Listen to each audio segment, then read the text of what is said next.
Hi, I'm Jill Letye-Vidal. I'm a Marion County Master Gardener and a retired high school science teacher. Taught physics and chemistry, and I just absolutely love the chemistry and got me involved in organic gardening. And being that I'm constantly thinking of health, organic gardening is an important thing to me. So I'm talking about having has organic labeling. And if you're going to go with organic labeling, you look at the Department of Agriculture labeling.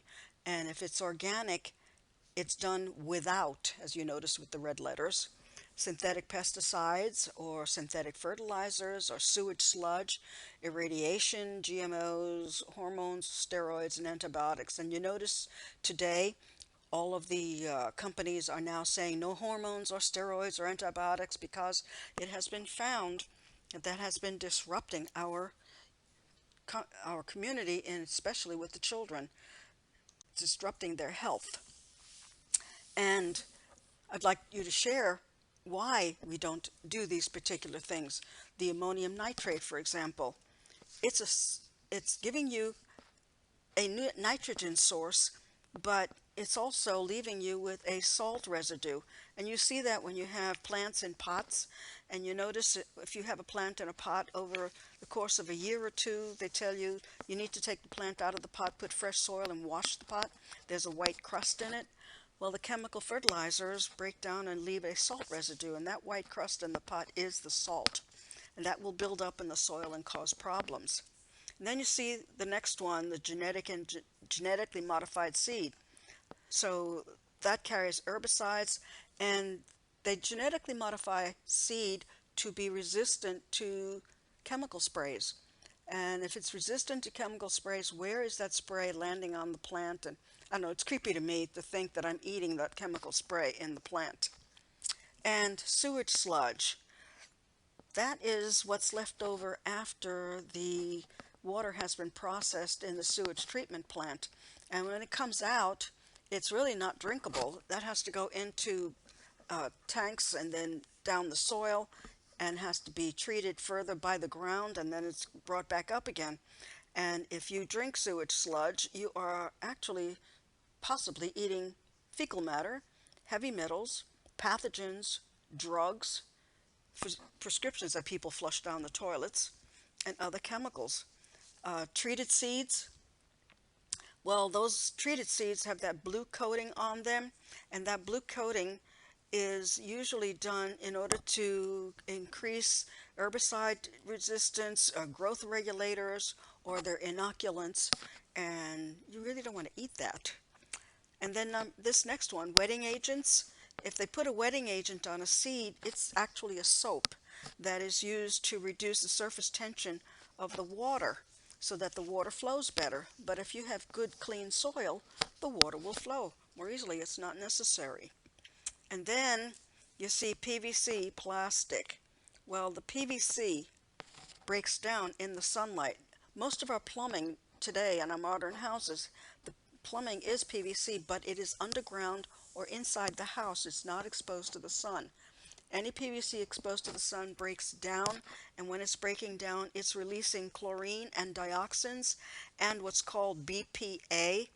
And it has been found that BPA is an endocrine disruptor, and we have a lot of endocrines in our bodies.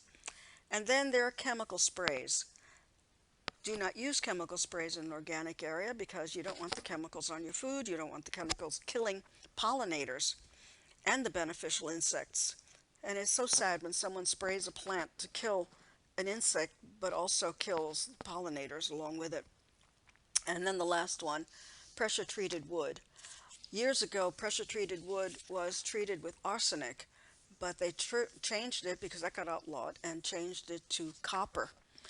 But copper is still considered not anything you want to put in your food, so organically you don't use the copper. I made that mistake in redoing my garden 4 years ago, and I put pressure treated wood in new beds, and after I did that I realized, oops, I shouldn't have done it, because now I had to wait 3 more years to get organically certified. Now, if you're going to put a garden in, put in a vegetable garden, there's certain things we really need to look at. You need a minimum of 6 hours full sun to get good growth on your vegetables. And look around and see what's shading the area and move around until you find a place. And then it's good to have the beds laid facing north-south, the lengthwise. Why do you want it to do that? Well, if you look at this, you'll see if you have the row in this direction, you have the sun comes up in the east and bathes the whole side of the bed with sunlight, and then the sun moves to the south and then to the west and sets in the west, but a little farther north to the west. So that means the plant gets at least three-fourths of the day around itself with sunlight, and that's what helps it grow very well. Another thing you need is good drainage. You really don't want water collecting, and really relatively level ground. Hopefully you can have level ground, and if you don't have level ground, you terrace across a slope. Now, for example, my backyard, where I have my vegetable garden, is a very steep slope. So the beds that I put in, I had to lay them down in across the slope. Otherwise, if I did it with the slope, meaning the lines would have been downhill, every time it rained, everything would wash down the hill. Plus, it would have been in the wrong direction. So I got lucky. My slope is north-south.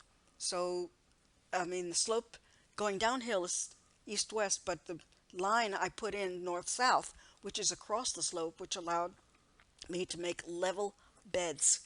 And as you can see in this slide, this is going downhill. The one on the upper left is showing you how to make square beds going down the hill. So you would have to walk alongside going down the hill. And that's rather steep. So you plant in it, and you notice that the right side is shorter than the left side, which allows you to be on the slope. So your root system is on the left side with more space than on the right. Now this setup is the beds are across the slope instead of down the slope.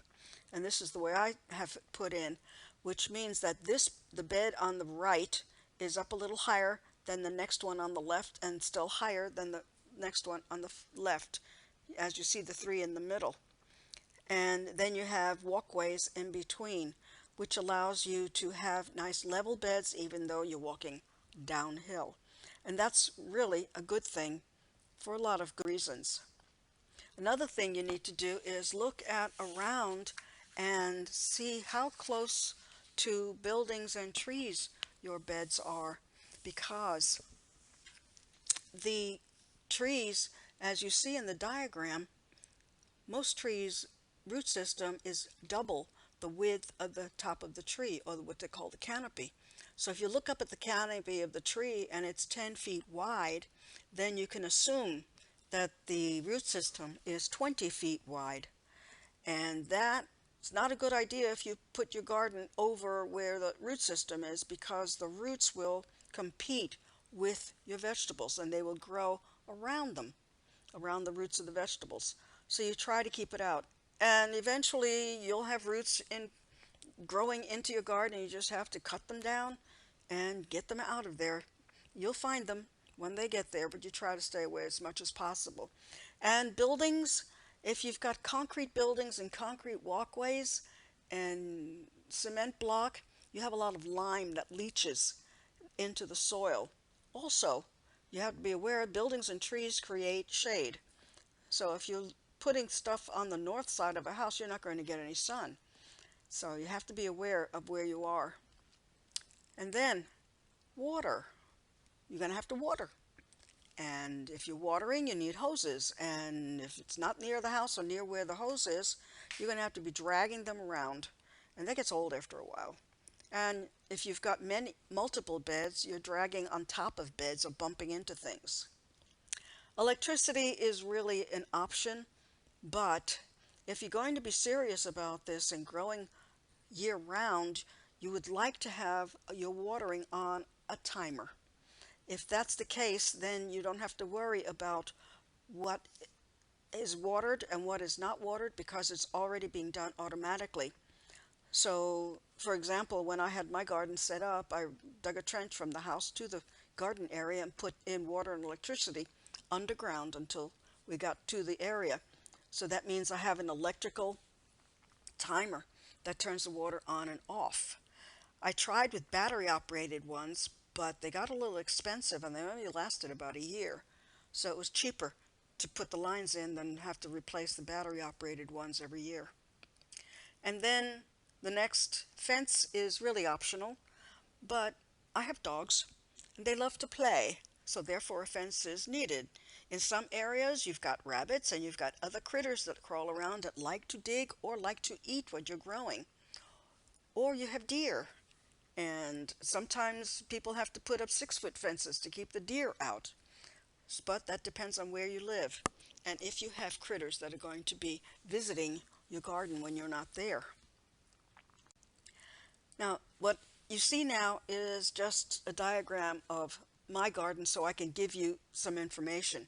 I'm not saying you should do it this way because you do it any way you want to, what fits your space and your needs. But my beds, as you can see, they're all run in one direction. They're all raised beds, and the slope is going down from the top down.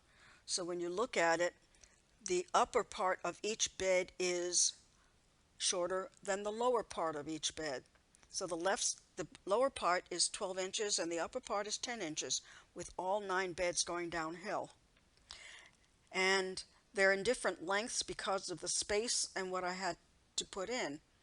Now I've got a shed in the garden because it's easier than walking back and forth and carrying tools back and forth from the garage to the garden. So that shed holds all the tools I need to work in the garden, and I store anything else that I need, like covers. And then the 3 boxes below what it says shed, those are 3 compost bins. And I usually put in the first bin on the right and then the second, then the third. But since my garden has 30-foot long beds and they're 3 feet wide, I can't make compost fast enough, so I end up having to buy composted manure, which I'll talk about in a little bit. And then in the lower right hand corner you see the word storage. Well, that's another storage thing for bags and boxes that I have of stuff that I need to keep. And then on the left side corner is the greenhouse. And the greenhouse has a door facing up to the top of the screen, and that's where I put my seeds in February and then put the plants out in the garden. But you can move this around, do anything you want to, plan any way you want to that fits your needs and your desires and your space most definitely. So if you're going to plant a garden, you can do it in any style you want. You can do rows, 2 feet apart, but I put 2 question marks after that because that means you had to plow and turn the soil and pile it up. And a little later on I'll talk about that in relation to raised beds. Now the raised beds, as you can see, they're rectangular beds filled with soil, and usually it's considered 4 feet wide, but I have found, since I have short arms, 3 feet fits better. It's easier to deal with than the 4 foot because you don't have to lean as far. But you do it in relation to your own needs. And they're filled with soil to the top. You can also do square foot if you don't have a lot of space and you start a beginning. This is how I learned how to do it. I started with square foot and then I grew from there. And that was because I read a book by the author Mel Bartholomew, and he talked about square foot gardening, and he's also organic. And they're 4x4 boxes divided into 16 sections. Each section is 1 by 1 feet. And he tells you how to plant in there and do successive gardening. And one of those beds will feed 1 person. So if you have 2 and there's a couple, you can feed both of you. But you have to be constantly planting each time you harvest. You can also plant in pots or in any shape or size.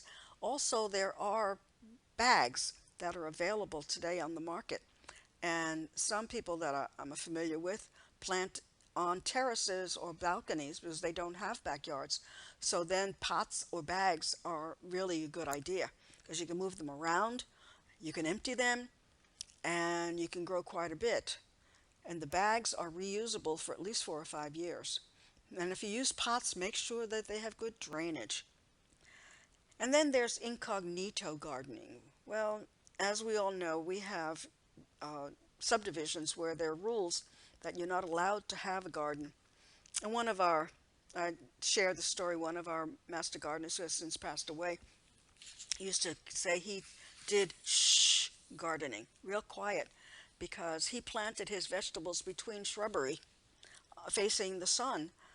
And he said from a distance, a tomato looks like a red flower.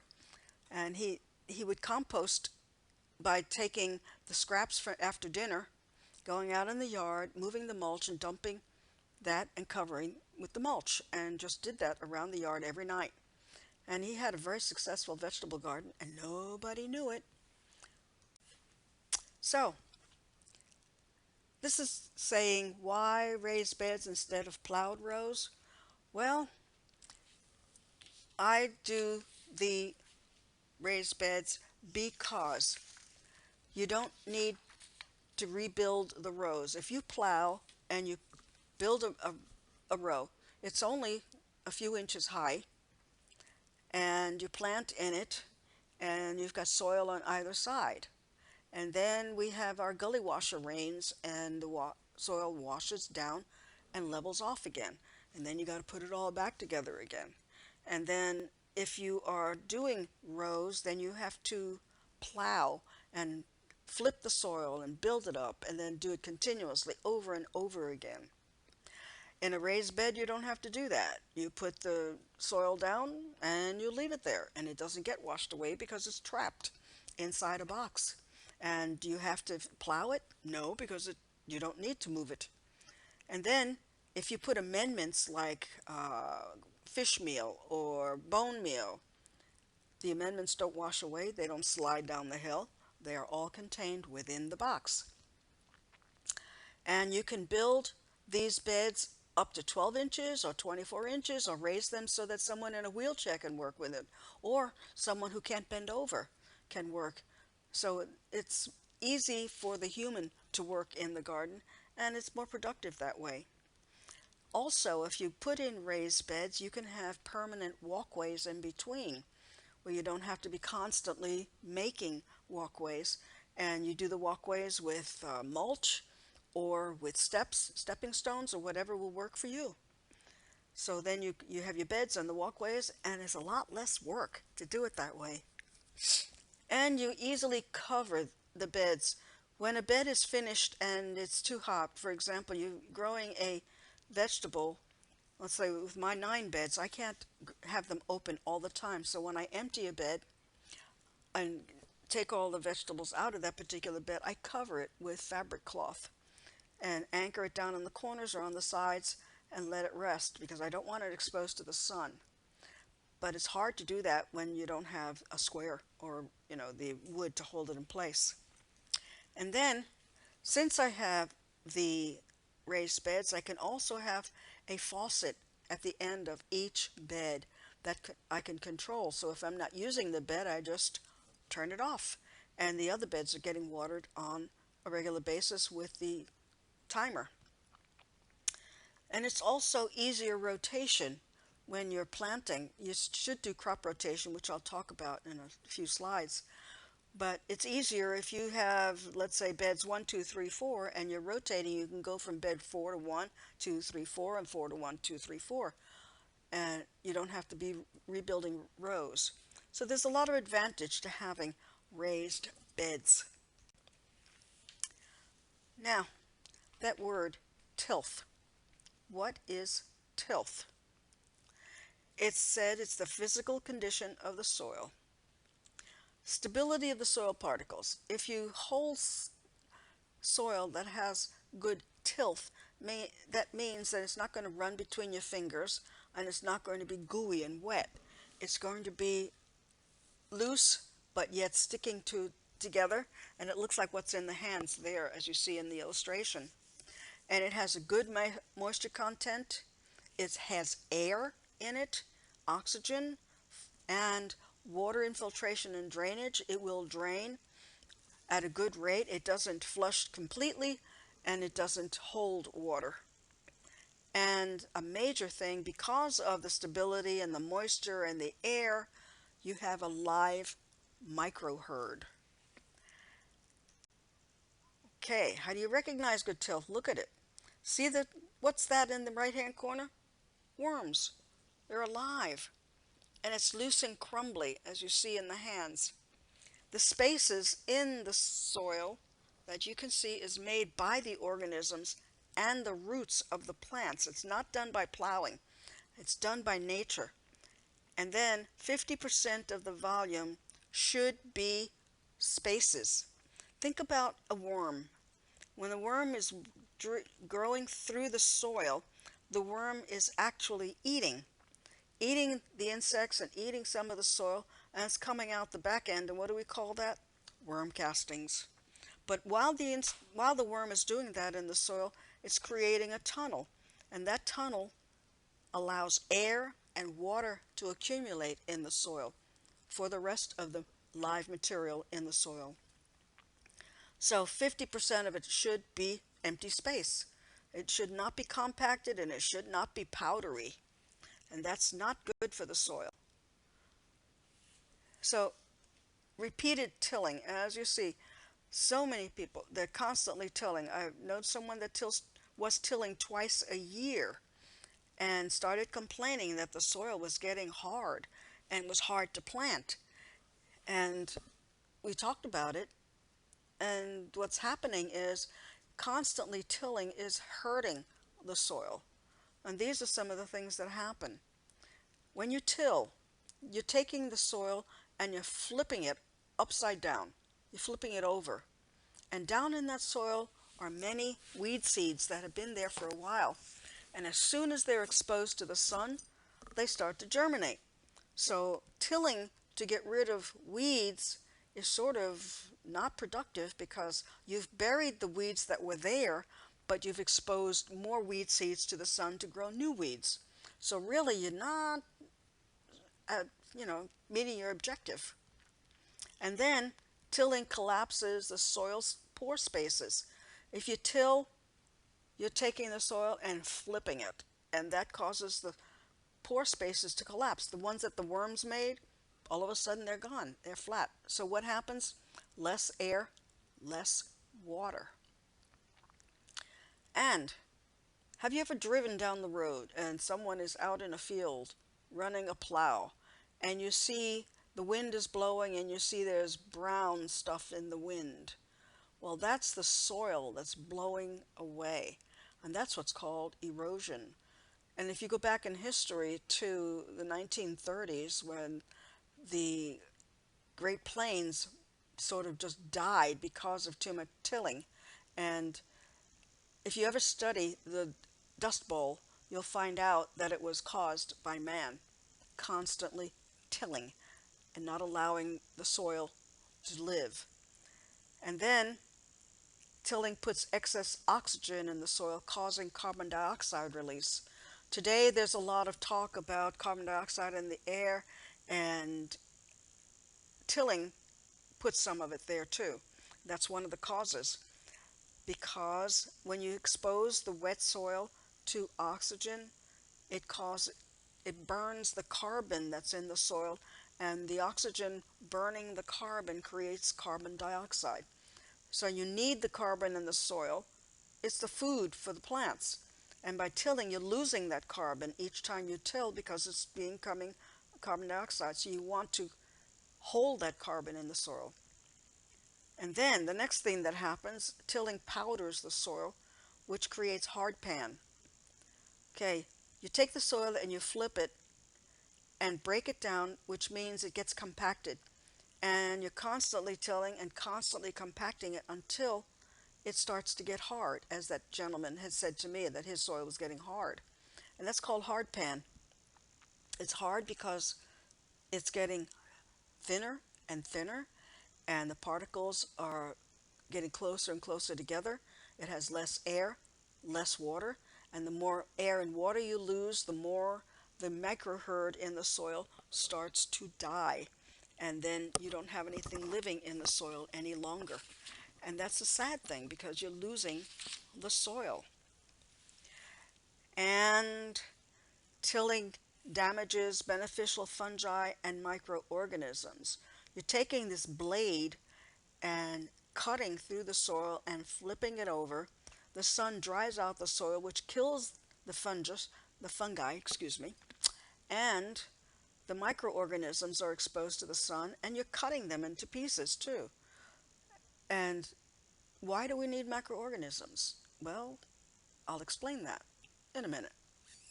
And hard pan causes runoff.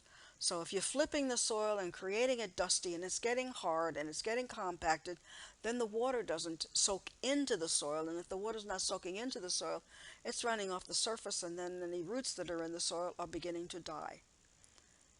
Picture in your mind all of this happening in the soil, and you're trying to plant food.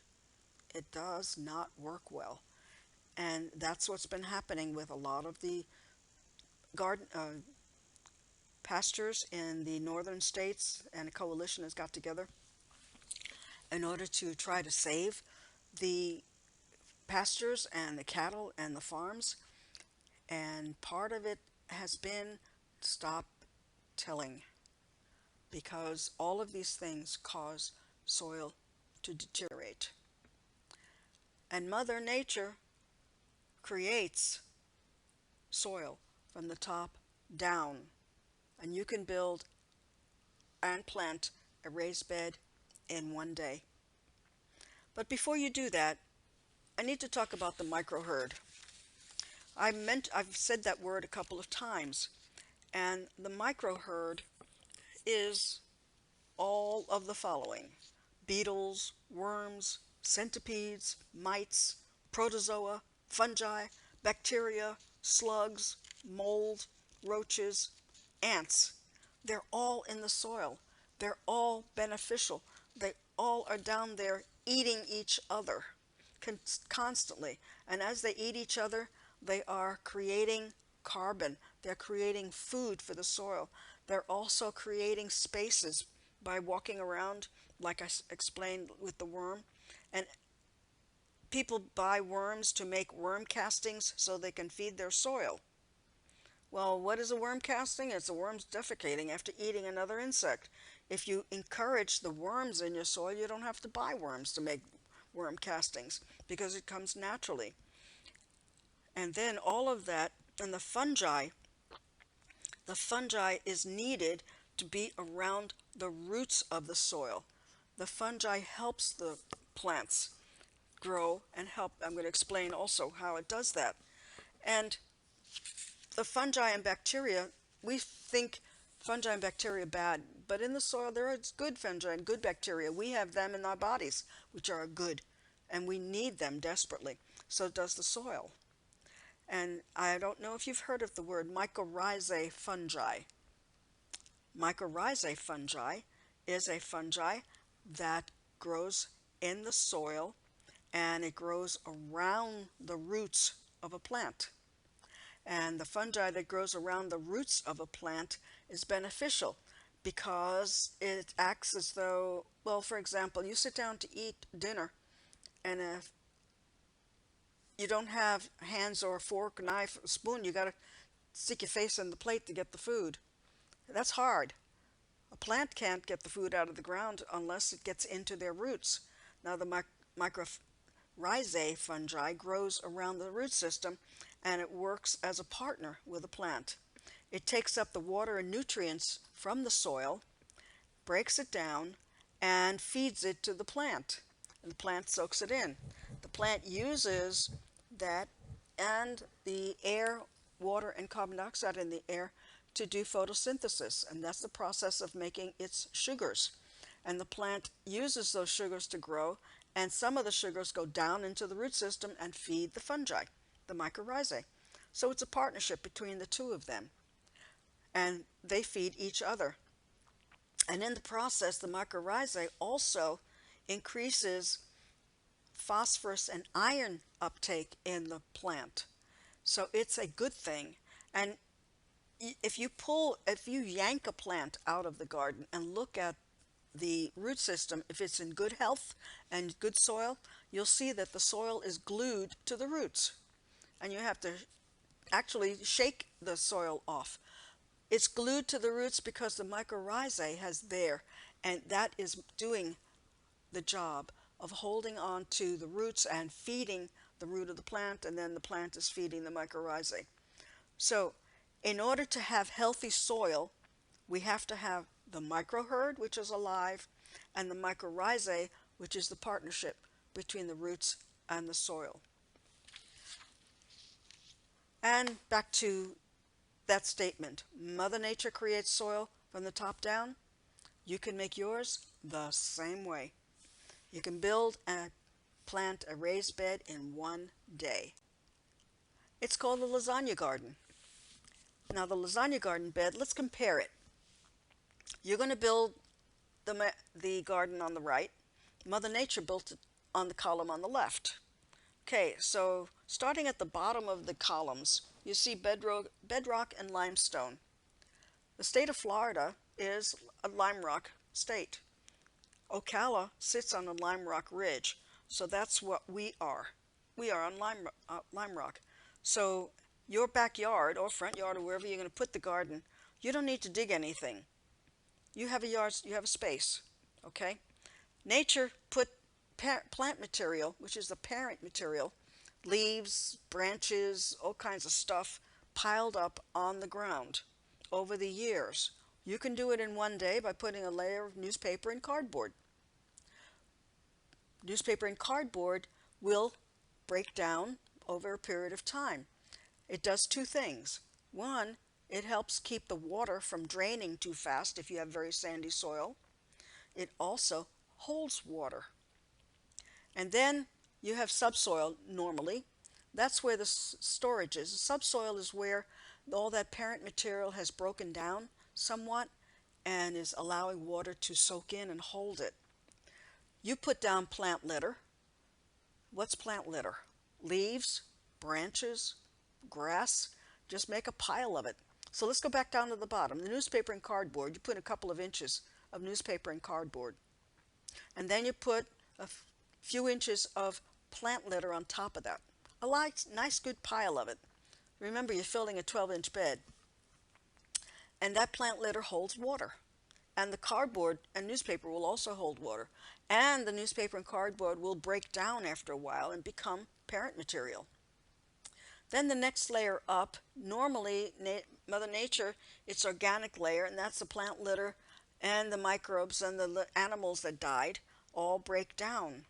What you're doing is putting compost manure. Okay, compost with manure in it. The compost is the plant litter that's broken down, and the manure has been processed by the animals, which gives you the organic material that's already been made. And then on top of that, Mother Nature puts topsoil, roots, microbes, the live stuff. On your lasagna garden, you go out and get some topsoil and put a layer of topsoil on top of that. And then you can plant. And you can do all this in one day if you have all the materials gathered and piled up. And the topsoil and the roots and the microbes are going to sit on the top. Now, someone will say, well, shouldn't you turn it over so it all gets mixed in? No. What happens is the roots will grow down, the soil will absorb water, and the microbes will work their way down and eat and create more soil. So all of this is done the way Mother Nature did it. No one went out and plowed the Great Plains when it was being made. And when the first people went out into the Great Plains, they were astonished to see 15 feet of topsoil. Of course, they destroyed it, but it was there when they started.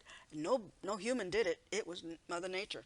So with the lasagna garden, you are imitating the process.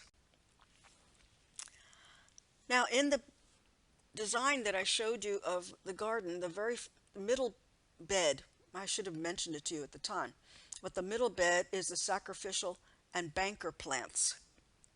If you're going to have a vegetable garden, it's a good idea to think about sacrificial and banker plants, because every plant has a friend and an enemy. Why do I say a friend and enemy?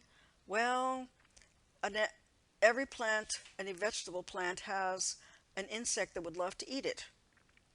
But there are also insects that like to eat the insect that wants to eat your plant. So if you attract good guys, they'll take care of the bad guys that come in.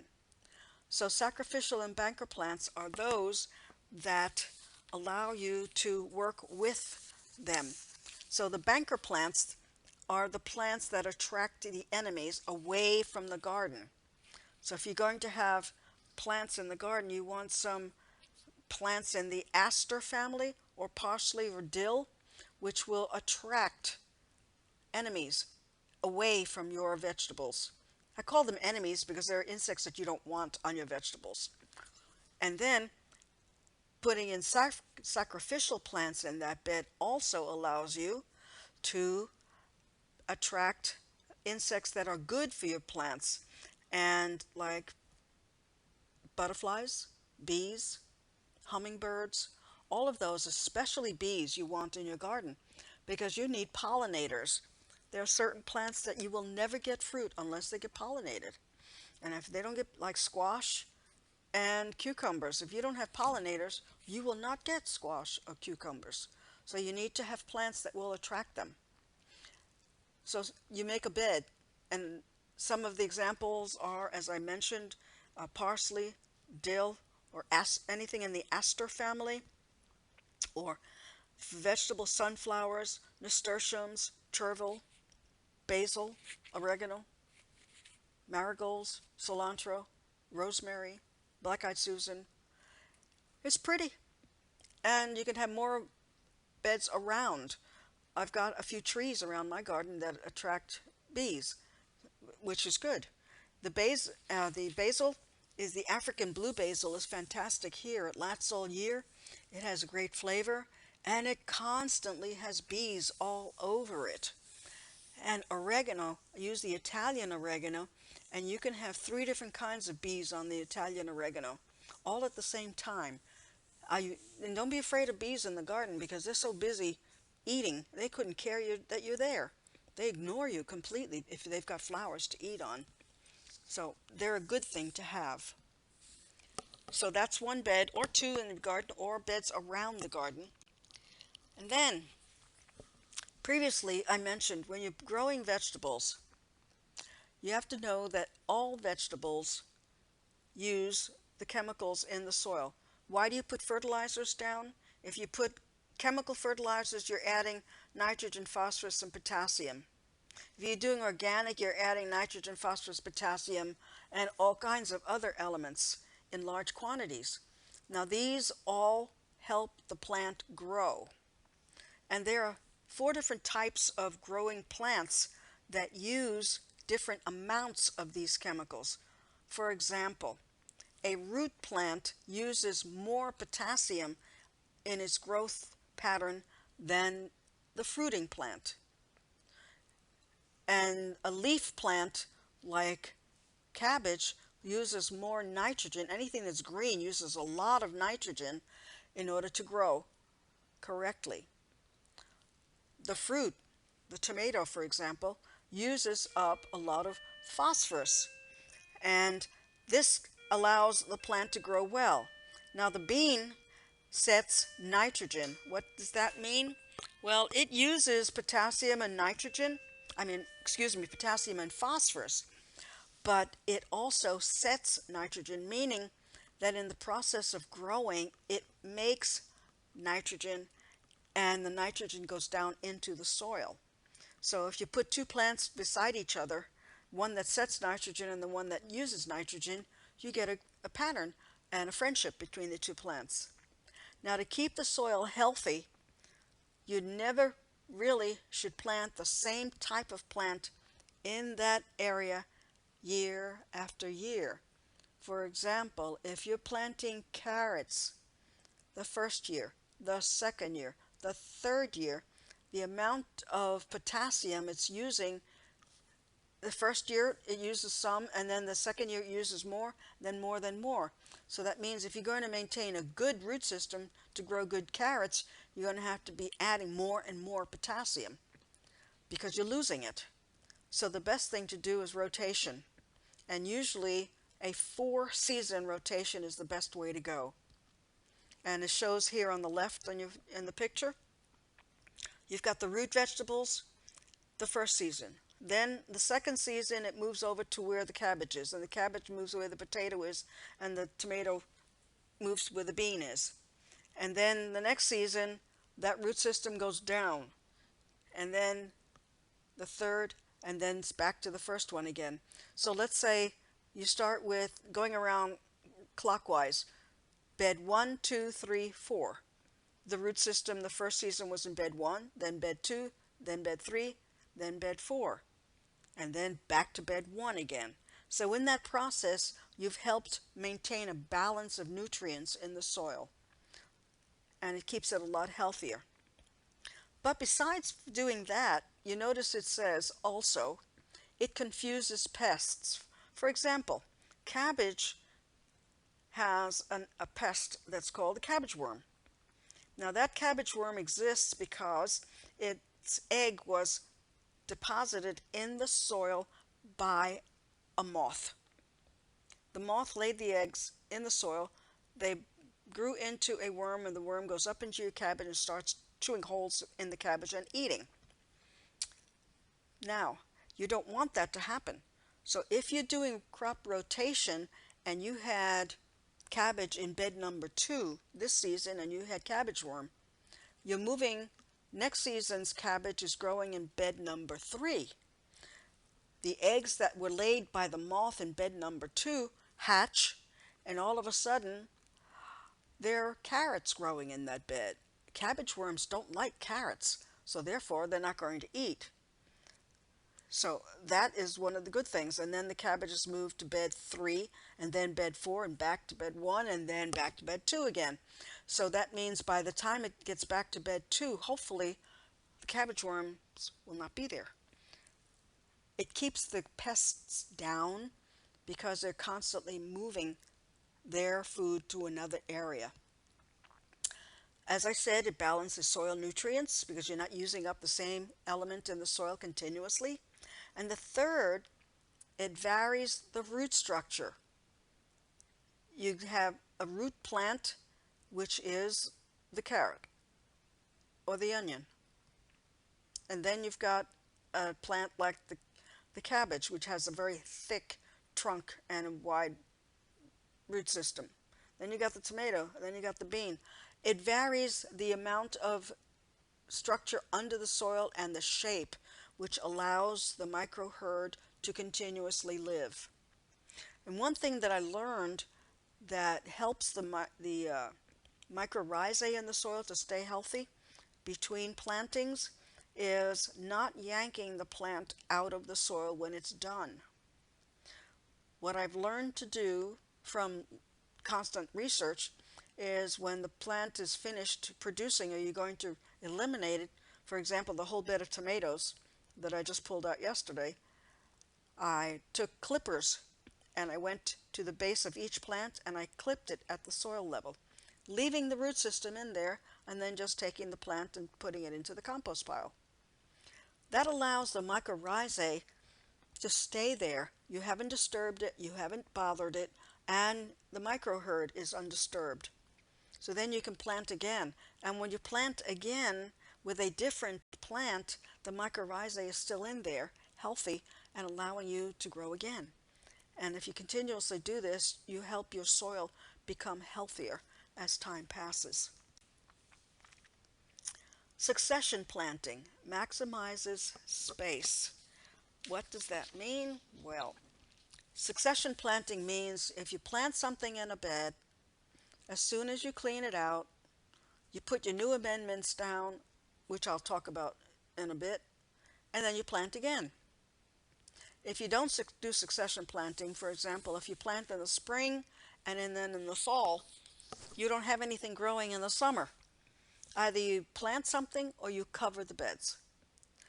Maximizing space means that if you have a number of beds and you want to grow more food, if you do succession planting, you're constantly planting food. And you do it by the seasons. And you would have plants growing year-round, and you don't have to cover the beds. But that's your choice. Then there's another thing. Interplanting maximizes space. I don't know if you've heard of the Three Sisters. If you studied history in elementary school, they talked about the pilgrims that came and met the Native Americans, and it was winter time and they were hungry, and the Native Americans taught them how to do the Three Sisters. That's how they fed themselves. And the Three Sisters is done by having corn, beans, and squash in the same bed. Why is it good? Well, think about it. The shape of a corn plant is vertical, as you see in the picture. It grows straight up and its leaves face out. It gets very tall, at least 4 or 5 feet. Beans, if you plant climbers, they climb the squash. So the corn is the trellis, the beans, if the corn is the trellis for the beans. So the beans will grow up the corn. And then planting squash around it causes the squash to become like mulch because of the leaf sizes, covers all the bed. So how do you do that?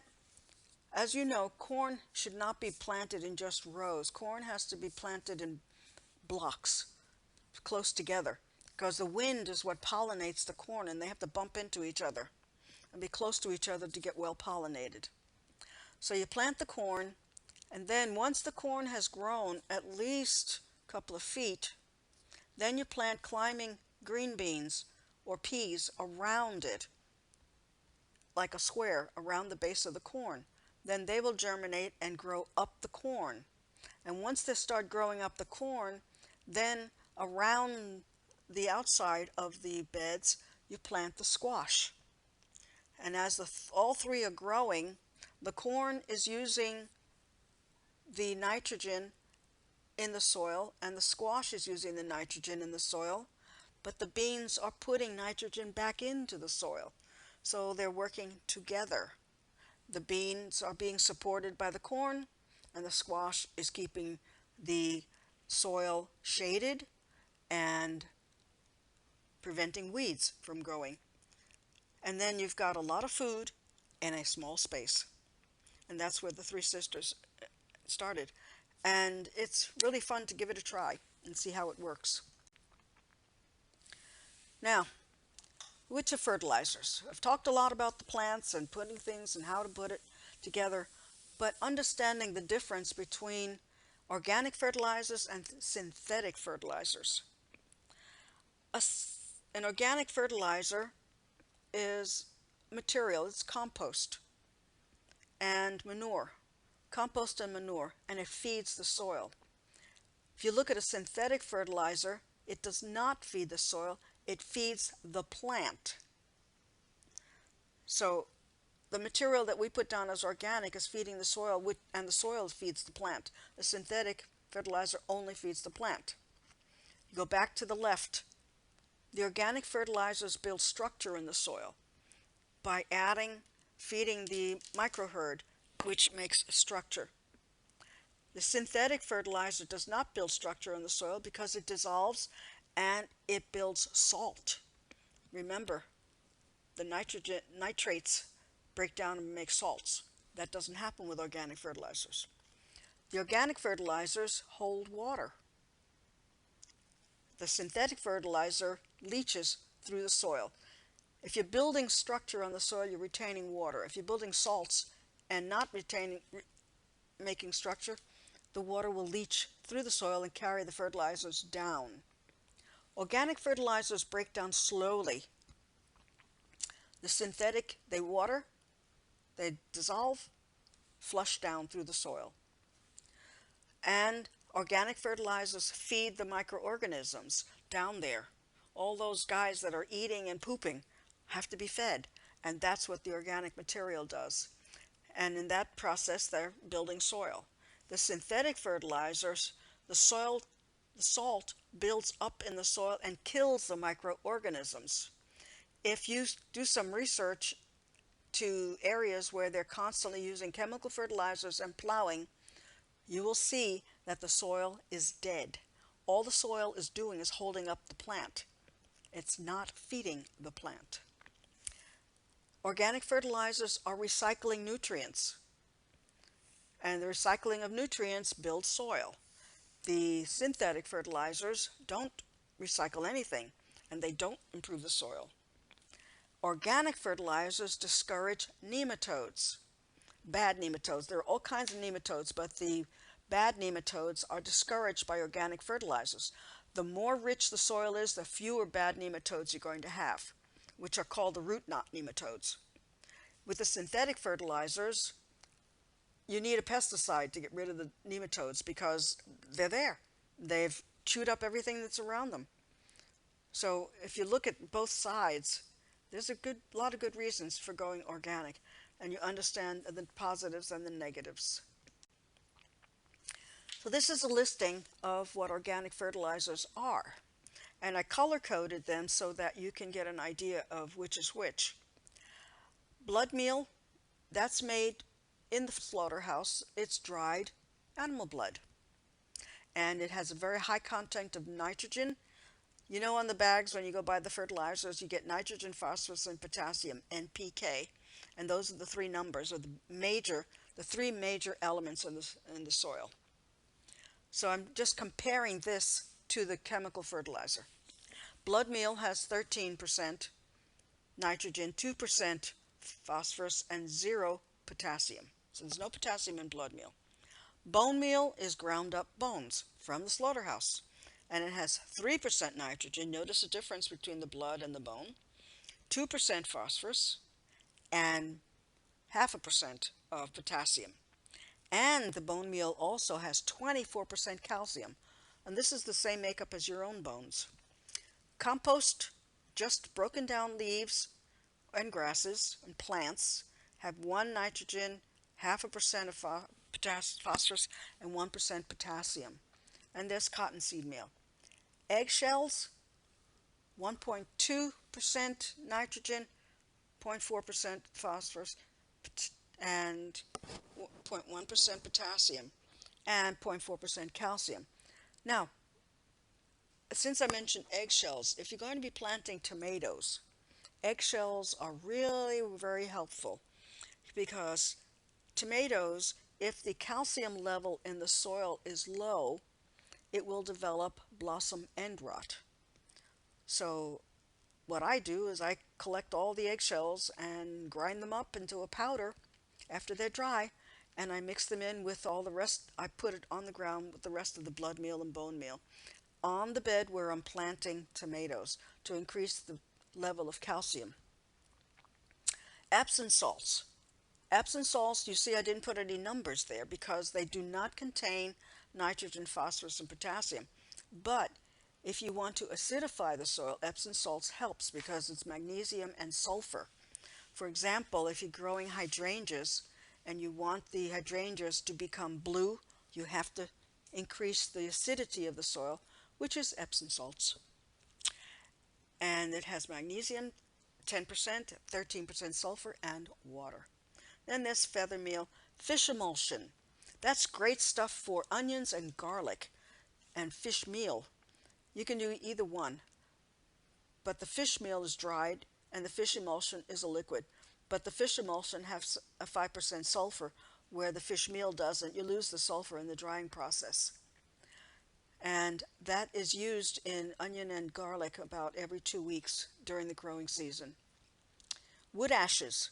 That has a high, look at that, 7% potassium. That's the K. But be careful with wood ashes because they can get very alkaline, and if you put too much. So I usually try to put, if I put in a pound of blood meal, I put in 1/2 pound of the wood ashes to try to prevent that. The worm castings, it's a balance.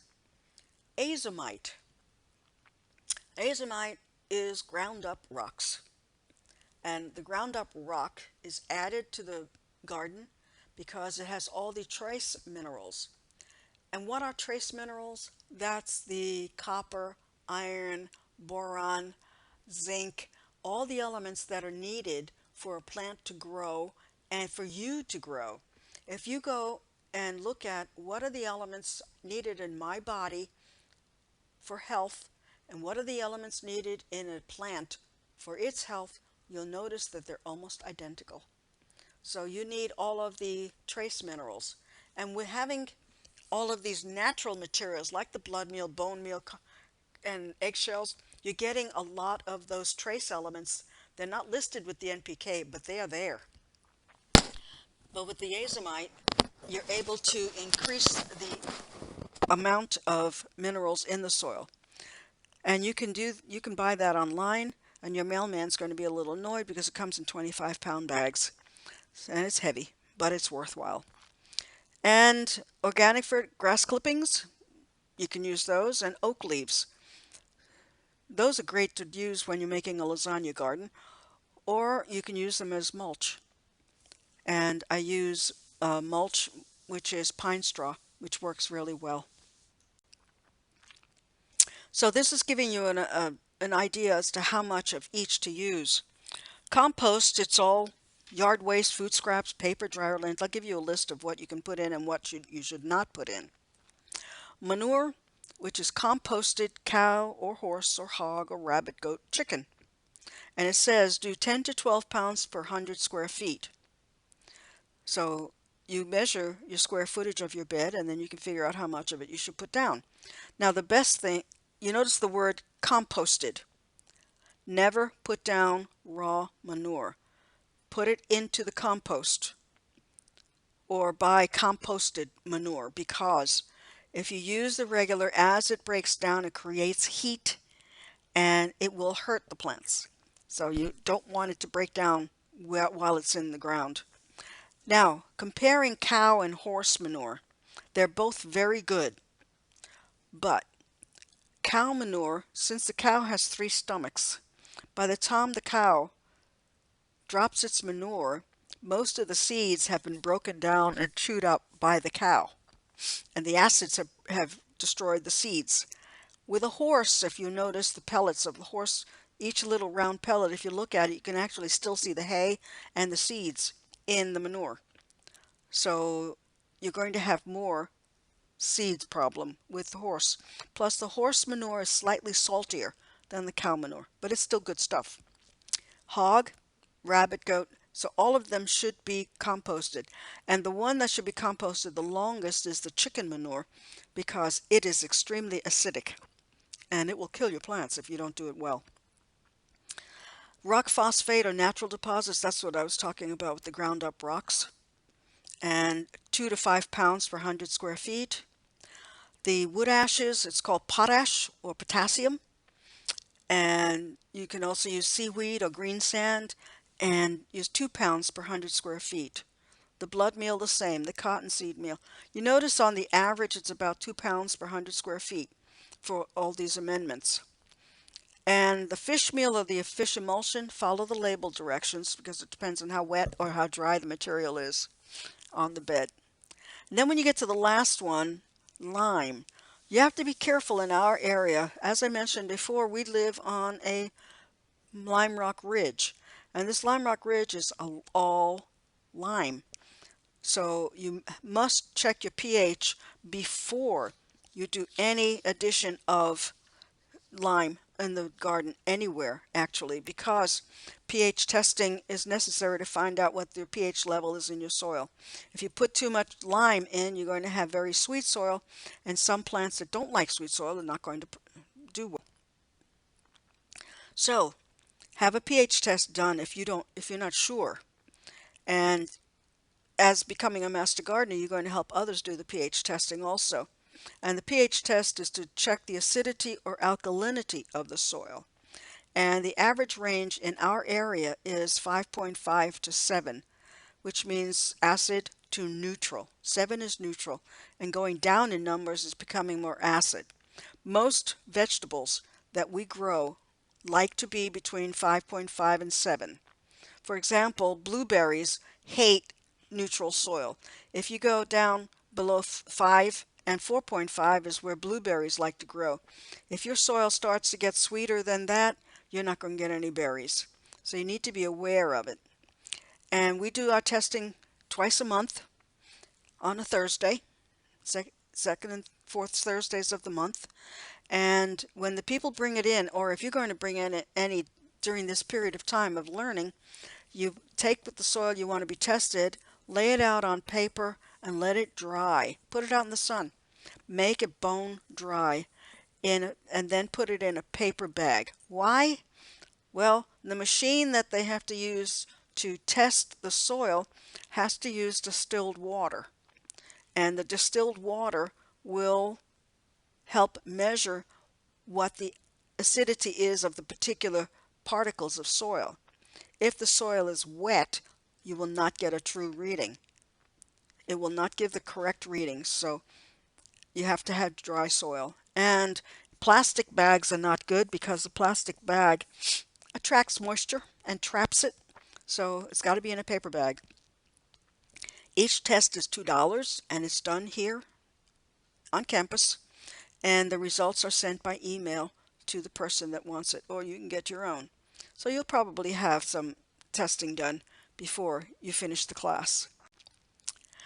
Now, if you wait long enough, everything decomposes. We talked about compost.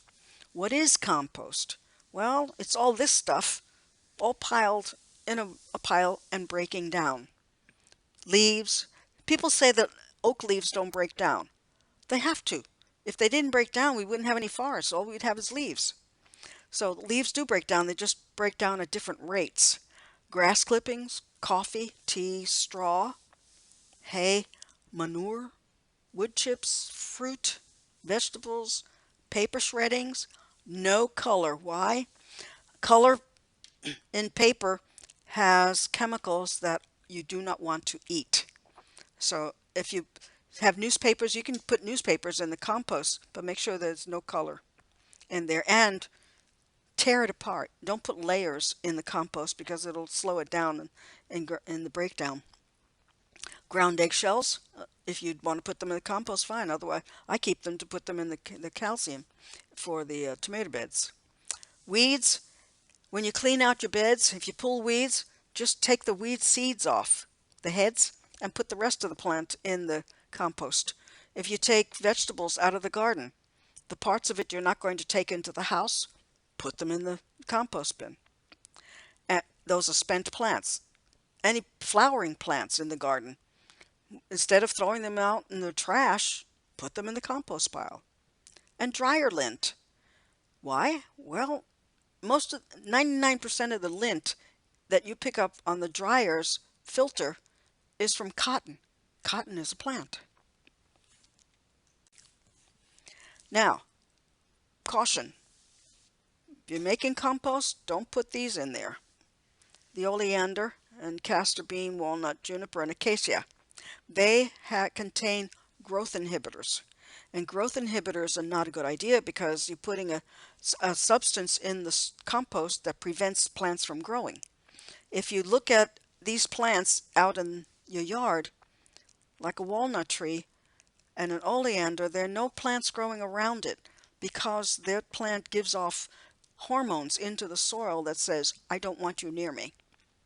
And then the citrus peels, they have some growth inhibitor, but the major thing is if you're going to put citrus peels, chop them up and spread them out little bits at a time. Don't make a mistake I made years ago. I was cleaning oranges and making orange juice, and I dumped all the orange peels into my compost bin in a pile. Then I started putting others over it. During the winter, I didn't pay any attention, and in the spring, I went to turn the compost pile, and when I went to turn it, I had rats in the pile that had spent the winter in there, and I had to empty the whole compost bed because rat urine had been dripping down into my compost in the bottom. So that's a caution. Now, if you're going to grow vegetables, you're going to grow anything, and you're putting them in beds, this is damage caused by man. Minimize it, please. Don't till. And I gave you all the reasons not to till, because you don't want to damage your plants any longer. No chemicals. Think about the salts and the killing of the microherd. The more chemicals you use, the less life there is in your soil. And the less life there is in the soil, the more fertilizer, chemical fertilizer you need to grow the plants, because you're not feeding the soil, you're just feeding the plant. Also, by using only chemicals, you are not enriching the soil, which means the nutritional value of your vegetable is going down, down, down. If you do some research into the chemical composition of vegetables today compared to years ago, the value of the elements of iron and all the other elements that are necessary for your body, the percentage in the vegetables has gone down tremendously. In some of them, it's down almost 50%. That's because of chemicals. Do crop rotation. Instead of spraying for bad bugs, confuse them. Chase them away with other plants and other insects. And aeration by roots and microbes, that means you don't need to till. The roots and the microbes are making the air spaces in the soil for the air and the water. So that's being done normally. You don't have to help them. And avoid annuals that consume resources. If you're feeding your soil, then you put in annuals and constantly taking them out and putting them in, taking them out, you're using up nutrients in the soil that are unnecessary. And add organic material. Cover crops with legumes.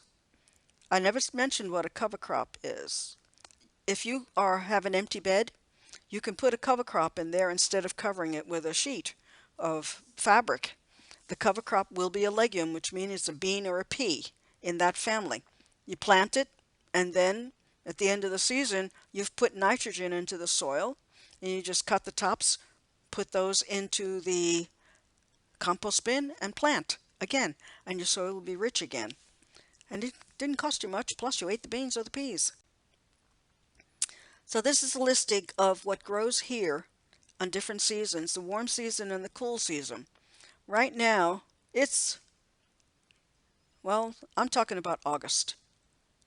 You start planting at this time because when you start at mid-August, they are growing and maturing as the season gets cooler.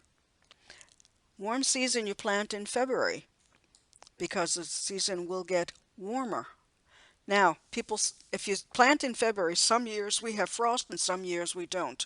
Our climate is very unpredictable. So, for example, if you use Valentine's Day as a planting date to put things out in the garden, be prepared to cover them. For example, the tomatoes. You may put your tomato plants out, and the tomato plants that are out, they're 6 inches tall, they're babies, and then you hear that there's a frost coming tonight. Well, you've got to cover them to protect them from the cold. And the best thing is a gallon milk jug. I have taken about 70 gallon milk jugs over the course of a couple of years. You cut the bottom off and take the cap off. Stack them in the shed. When you're having a frost, go out there and water the bed with a hose, and then put one container over each plant. What that does, it keeps the frost off the plant also. The wet bed starts to evaporate when the sun comes up and warms up if you're doing this during the day, the sun will warm it up because the moisture in the soil will start evaporating, creating heat inside the container. And I have seen that one year we had frost 3 nights in a row or 4 nights in a row. And so I left the covers on there. And when I went out the 4th day, some of the tomatoes had grown out through the top of the container. So it's a very inexpensive way to save your plants. Then just take them off and put them back in the shed. And remember, tomatoes take extra calcium. And if you plant a tomato, little hint, get a little piece of paper and wrap it around the stem before you put it in the ground. Half the piece of paper underground and half above ground, and put the soil back in the hole, because there is a little critter that loves to eat the tomato stem, and it's called the cutworm, and they come out at night. And you'll find you come out in the morning and you've got the stump and your tomato plant is lying on the ground. And I've experienced that. So the little piece of paper really helps. And the piece of paper breaks down and gets wet. doesn't hurt anything, but it protects it. And it's good to do that with the tomatoes, peppers, and eggplant. That really works very well. And notice on the right side, I've got onions and garlic listed, but don't plant them in August. Onions and garlic need to be planted in late November. It's too hot for them. They'll bolt and you won't get any bulbs. So you plant in late November, and it takes 120 days for the onions to mature, and it takes 7 months for the garlic to mature. But one thing we've learned about garlic, if you plant it, oh, another thing, garlic has to be a soft neck garlic for our climate to grow well. Soft neck. And it will grow well. And then the onions, if you plant in late November, remember to get the fish meal and give onions and garlic the fish meal or the fish.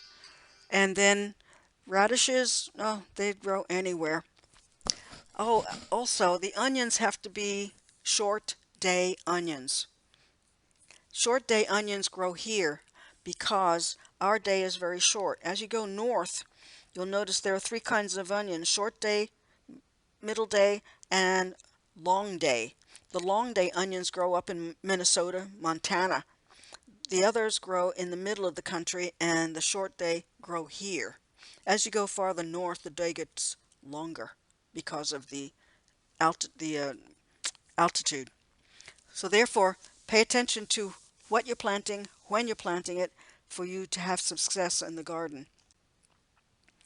Now, maintaining. You need to mulch around your tall plants that are going to be in there, like tomatoes and broccoli, plants that if you don't want to do a lot of weeding, mulch is your best thing to do. And pine straw works really well. Usually you have to put a layer down at least 4 inches deep all around the plants, and that helps tremendously. Excuse me. And then weeding. If you don't keep weeds down, you won't get good plants because you have to have nutrients for the plants, and the weeds will compete with your plants. And especially onions and garlic, if you let the weeds grow around the onion and garlic, they don't make bulbs. You won't succeed. Twice a week watering, drip irrigation is the best way to go. As you noticed in the picture, those are hoses that are laid down on the ground. They're flat hoses. And you put the mulch right over those hoses, and if it's on a timer, twice a week, 1 inch of water, the mulch will prevent the water from evaporating and keep the soil moist and keep the weeds down and keep the sun off. So that helps with the watering. Fertilizing, organic amendments. You notice the cow is eating. What comes out the other end is an organic amendment. And if you're not using the bed, cover the bed when it's not planted, because you don't want the weeds using up all the nutrients that you have in that bed. So now let's take a quick review. A healthy garden without chemicals, as I've been speaking about this whole time. You need to go out there and look at the good bugs and the bad bugs. You see 2 of them here. The one on the right on the bottom you probably recognize is the butterfly. And the one at the top, that big green thing, is the tomato hornworm. You don't want the one above, but you do want the one below. But if you spray plants to kill the one above, you're going to kill the one below. So you need to see what's out there and recognize the good bugs and the bad bugs. Identify their life cycles so you understand when you should see them. Learn what they eat. So that means learn what they will eat so that you plant. If you're going to put in a sacrificial plant near another one that you want to save, you plant what they will eat and they'll leave your other one alone. And then if you're putting in banker plants, what bug is going to eat what bug? And if you want to attract the good guys, you put in something that's going to attract the ladybugs or butterflies or bees that you want. And the best thing to do is go out there and look at your plants. Turn a leaf over. See if there are moths or somebody planting eggs under the leaf. and find out what kind it is, because they have patterns when they lay their eggs. You, as I said already, establish banker plants and use only products that do not hurt the good bugs, like that butterfly. Maintain a level of tolerance. What does that mean? Well, you've got a whole row of vegetables and you've got one plant that has one bug on it. I don't get hysterical about it. You try to control it. But if I get 20 and he eats one, that's okay. We shared. That's what I mean by a level of tolerance, not getting hysterical and spraying all the time. And build pollinator nests. A pollinator nest is to attract a bee or a wasp, and solitary wasps are beneficial in the garden. The mason bee is one that likes nests built out of wood that has been drilled with 3/8 inch holes, and they are very beneficial in the garden, especially around citrus. They're considered orchard bees. So build pollinator nests to attract the good guys. And then add the amendments to the soil for 2 seasons, February and August. Go back to the listing of amendments and the amount that you should put down. Have your pH tested if you're wondering if you see something that's not going right. Check your pH and see what's happening. Sometimes your pH will start to go up a little bit and you'll find out. Keep rows weed free. Please do that. Do drip irrigation to protect. If you have drip irrigation and then you put mulch down, as is down on the list, you are helping the soil stay cool, you're preventing evaporation, you're keeping the water where it belongs, you're preventing moths from laying eggs in your soil, and you are keeping the soil rich and cooler in the summertime. So there's a lot to be done with keeping the beds covered. Rotate your crops, and the RLFB, remember it's root, leaf, fruit, bean, and that's the rotation. You can rotate any way you want to, but make sure it goes 4 rotations. Inspect and harvest regularly. Don't let food rot on the vine.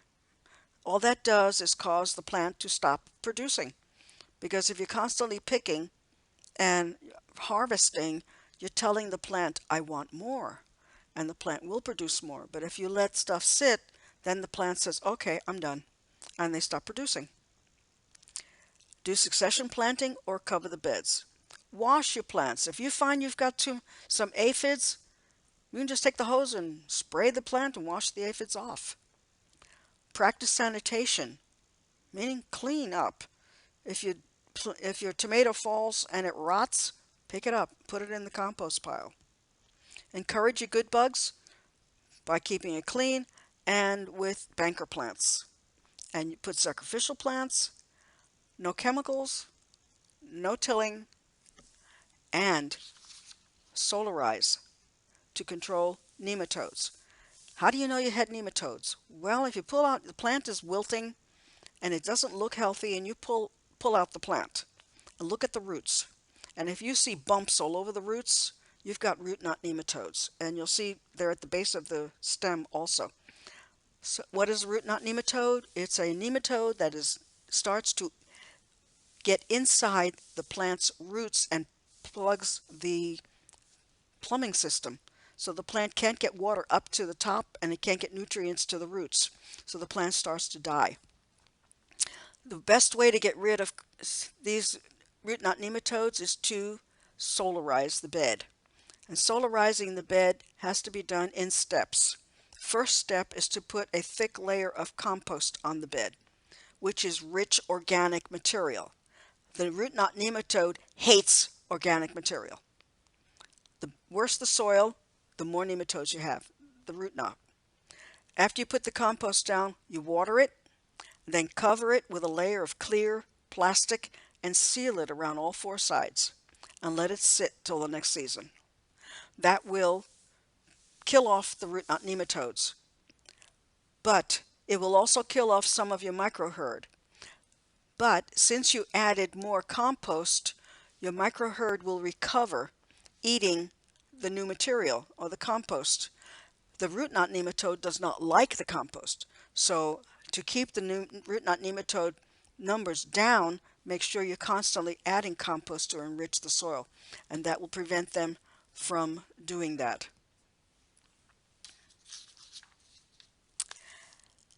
And have fun playing in the dirt.